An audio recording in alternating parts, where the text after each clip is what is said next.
राहुल कुल, लक्षवेधी क्रमांक 3,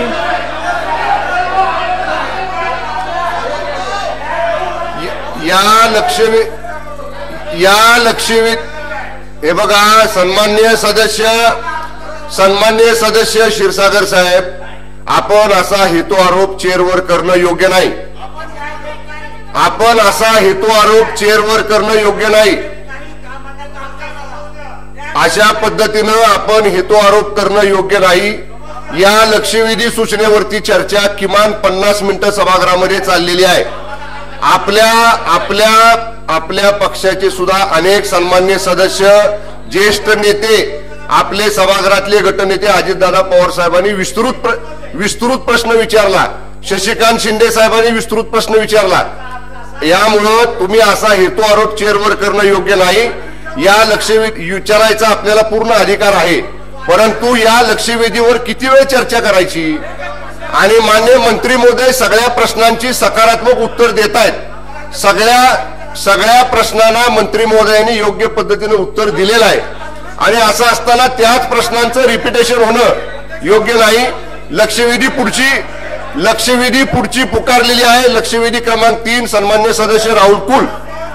लक्षवेधी क्रमांक 3 वितरित केल्याप्रमाणे अध्यक्ष महोदय, लक्षवेधी मधील विषय हा अतिशय गंभीर विषय असून रक्त कोणत्याही रुग्णाला घेण्याची कोणत्याही क्षणी वेळ येऊ शकते. सभागृहातील कुणालाही ही वेळ येऊ शकते. परंतु राज्यातील परिस्थिती पाहता मध्ये जो अहवाल आला त्याच्यामध्ये रक्तदानाच्या संक्रमणातून होणाऱ्या बाधेमध्ये आपला राज्य ही 3ऱ्या क्रमांकावर चिंतेची बाब आहे. आणि त्या दृष्टीने याच्यामध्ये राज्याचं धोरण बदलण्याची आवश्यकता आहे.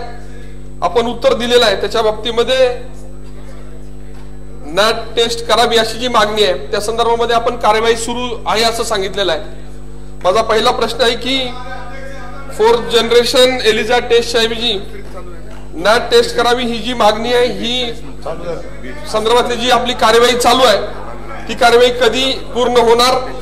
आपण सांगितलेलं आहे की नॅट चाचणीमुळे रक्ताची किंमत 1000 रुपयांनी वाढते, ही माहिती चुकीची आहे.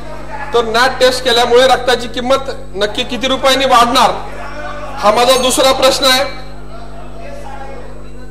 तिसरा माझा प्रश्न असा आहे की राज्यातील प्रत्येक रुग्णाला त्याला मिळणारं रक्त हे शुद्ध आहे याची खात्री देण्यासंदर्भामध्ये राज्य शासन काय निर्णय घेणार? आणि माझा चौथा प्रश्न आहे की नॅट पेक्षा येऊ घातलेली जी टेस्ट अजून ऍडव्हान्स टेस्ट आहे ती 72 तासामध्ये आपल्याला त्याचा विंडो पिरियड आहे, ती अजून सक्षम टेस्ट आहे, त्याच्यामध्ये त्रुटी कमी आहेत आणि ती अजून अचूक टेस्ट आहे. या करण्यासंदर्भामध्ये राज्य शासन काय कारवाई करणार? आणि या संदर्भामध्ये ब्लड बँकना राज्यातील आपण काय सूचना करणार आणि आवश्यक असेल तर आपण त्यांना काही आर्थिक सहाय्य करणार का? मंत्री महोदय. सन्माननीय सदस्य ऍडव्होकेट राहुल कुल साहेबांनी 3-4 प्रश्न मला विचारले आहेत. आपल्याकडे साधारणपणे 15,66,000 बॉटल्स महाराष्ट्रभर रक्तसंकलन केले जाते.